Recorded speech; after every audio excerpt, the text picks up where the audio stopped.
Donc bonjour, salam alaikum, buongiorno,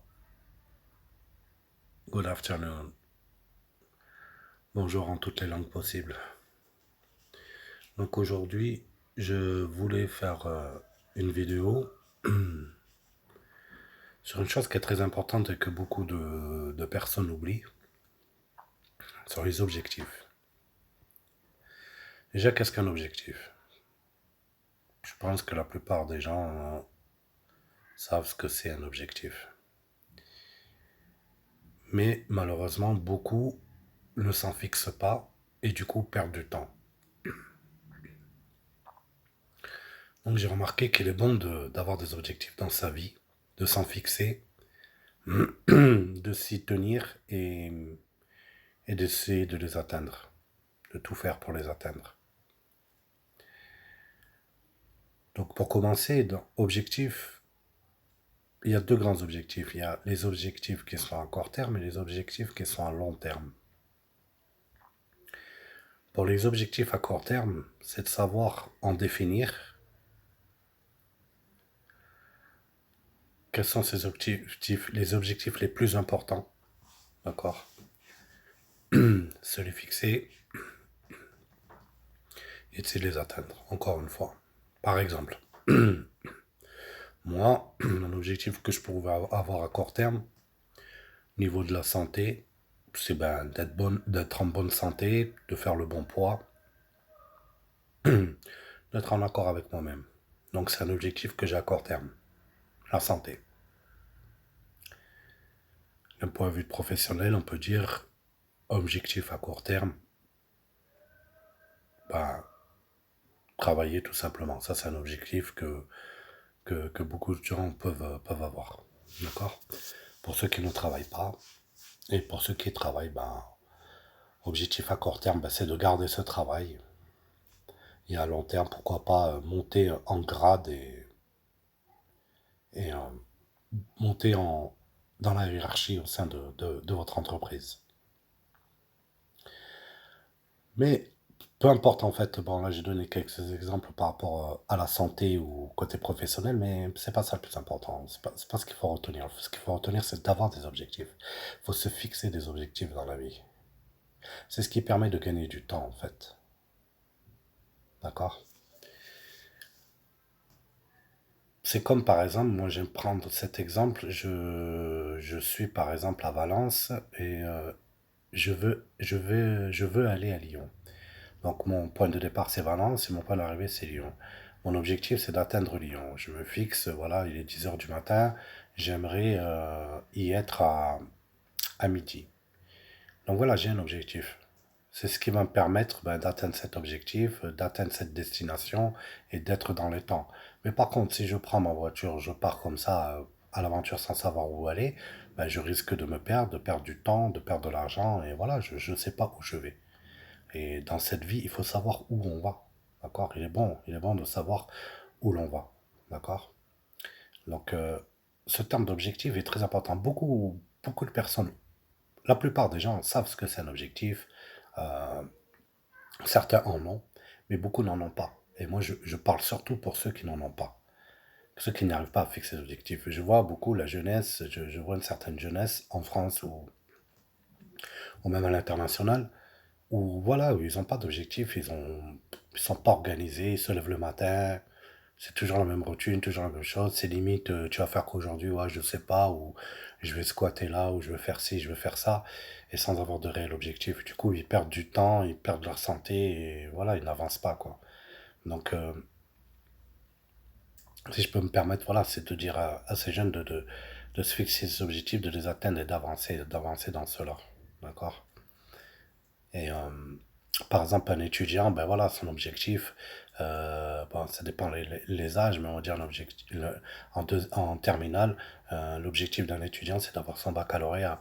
Et après son baccalauréat, ben, c'est de faire des études et pour pouvoir travailler dans le secteur qu'il veut. Moi, j'aime souvent poser la question aux enfants de leur dire qu'est-ce que tu aimerais faire plus tard. Ça, c'est une question qu'on vous a sûrement déjà posée et que j'aime aussi poser. Qu'est-ce que tu veux faire plus tard en termes de métier? Des enfants y répondent et d'autres ne savent pas. Ils disent, je ne sais pas ce que je veux faire. Et moi, je pense qu'il est bon de savoir ce qu'on veut faire. Après, si par exemple, moi, je suis enfant, je voulais être par exemple pompier et je me retrouve professeur, bon, ben voilà, j'avais quand même un objectif. Je voulais être pompier, je me suis retrouvé professeur. C'est les aléas de la vie et ça arrive à beaucoup de monde. Mais il est bon quand même déjà de savoir ce qu'on veut faire dès notre jeune âge. Encore quand on est enfant, je parle de 0 à 10 ans, bon, c'est petit. Ne pas savoir ce qu'on veut faire plus tard, on va dire pourquoi pas. Mais j'ai des jeunes, et il y a des jeunes de 18, de 20 ans qui ne savent pas faire. Quoi faire? Ça, c'est plus inquiétant quand même. Quand tu as 18 ou 20 ans et que tu ne sais pas quel métier tu veux faire, c'est quand même assez alarmant, je pense.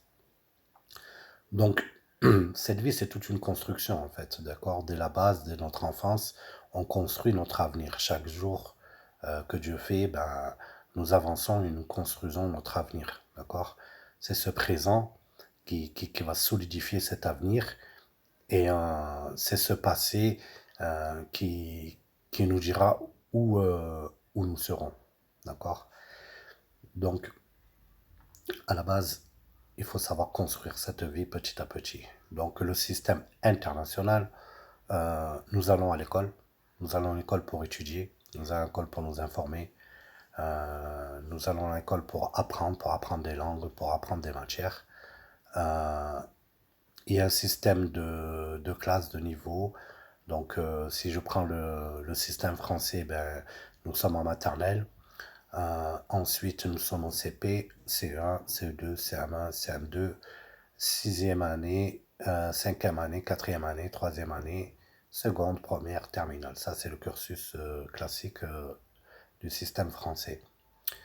Donc, chaque année qui passe, chaque année, ben, nous montons de niveau jusqu'à atteindre ce niveau terminal pour, à la fin de l'année de terminale, passer le baccalauréat pour pouvoir poursuivre nos études supérieures. Et dans ces études supérieures, nous avons encore plusieurs cycles qui changent à chaque fois de nom. Les masters, avant c'était des DUG, on avait des licences, on avait des doctorats, bref, maintenant ça a tout changé. Peu importe. Tout ça pour dire que voilà, dès le départ, on a des objectifs à atteindre et nous construisons notre avenir. Donc, en clair, en général, il suffit de bien travailler à l'école pour prétendre avoir un bon avenir. C'est le truc simple, classique, rien d'incroyable dans ce que je dis. Le contraire, en faisant des mauvaises études et en ne travaillant pas à l'école, nous pouvons noircir notre avenir, compromettre notre avenir professionnel et avoir beaucoup plus de mal à trouver un travail adéquat et assez bien numéré pour bien vivre. Ça, c'est le truc classique. Parce que bien sûr, il existe des cas exceptionnels où une personne n'a pas fait d'études, où une personne n'a pas bien travaillé et se retrouve quand même riche. Ou alors une personne qui a fait des bonnes études, qui a bien travaillé, qui est allé très loin dans ses études et se retrouve pauvre. Cela existe, d'accord? Mais ça reste des choses exceptionnelles, d'accord? Donc, petit à petit, nous construisons cet avenir, petit à petit, l'oiseau fait son nid. Et voilà le système éducatif, scolaire qui fait que nous construisons notre avenir professionnel, d'accord? Ça, c'est euh, une voie classique, d'accord? Une voie classique internationale. Et dans tous les pays, cela se fait comme ça. Et quand nous sommes parents, nous voulons que nos enfants suivent ce parcours. Nous-mêmes, nous l'avons suivi, nos parents l'ont suivi, d'accord? Maintenant, en parallèle, il y a aussi, euh, en parallèle ou comment dire, hum, en plus, soit c'est en plus de ce parcours scolaire, nous pouvons ajouter ce que j'appelle euh, l'intelligence, je vais dire ça comme ça et je m'expliquerai.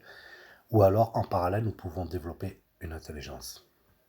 L'intelligence qui peut se traduire par une culture générale, par une profondeur d'esprit, par une méditation, par une analyse, par une capacité d'analyse, capacité d'observation. D'accord? Moi, je pense, pour ma part, le plus important, c'est cet esprit, cette intelligence innée. Nous naissons tous égaux, comme on dit. sont tous égaux, même si je pense que ça a à revoir, mais bon. Nous allons dire nous naissions tous égaux. Nous sommes tous dotés normalement, d'accord, à part d'avoir des handicaps mentaux, à part avoir certains handicaps, nous naissons tous avec une certaine intelligence, avec un esprit, avec un cerveau, avec la matière grise. Et maintenant, c'est notre vie, notre passé, notre vécu, nos souffrances, qui vont développer cette intelligence. Certaines l'ont développée, l'augmentent en termes de QI, de quotient intellectuel. Bon, ça augmente et se perfectionne. D'autres s'abrutissent, d'autres stagnent. Peu importe, nous sommes tous différents, d'accord? Il y a des gens moins intelligents, beaux, forts, laids, bref, riches, pauvres. Nous sommes tous différents. Mais du point de vue intelligence, il faut savoir que l'intelligence peut se travailler. C'est comme un muscle, cela se travaille. D'accord? Si par exemple on se trouve bête, ce n'est pas une fatalité. On peut devenir intelligent, on peut travailler, on peut devenir plus intelligent, on peut se perfectionner, on peut devenir meilleur. Et dans toute chose.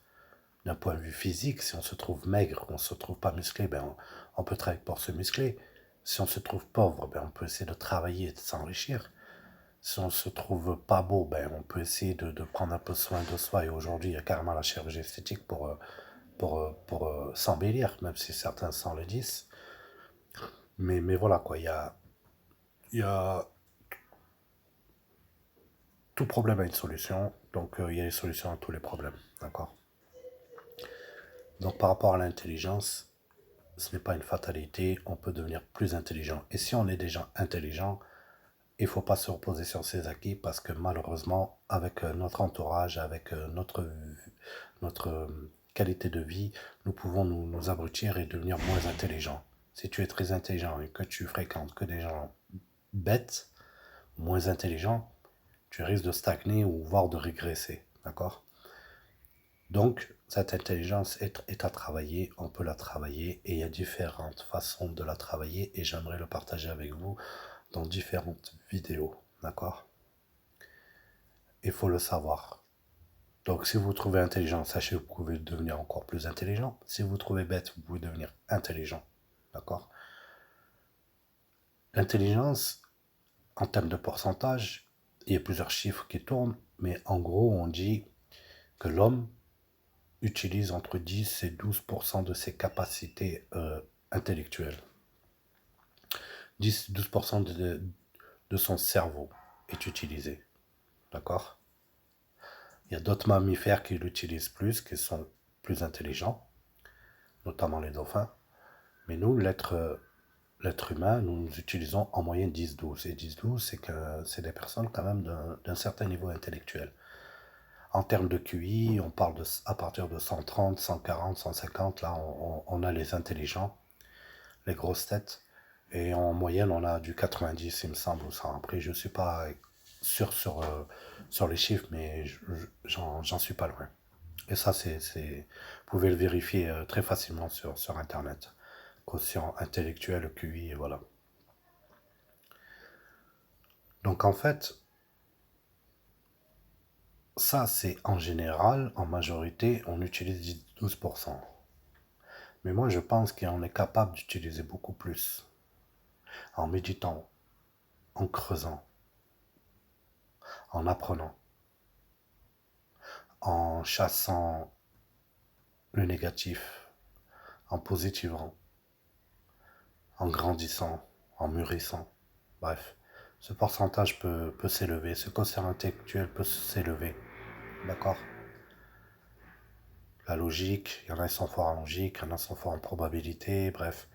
Mais tout ça se travaille.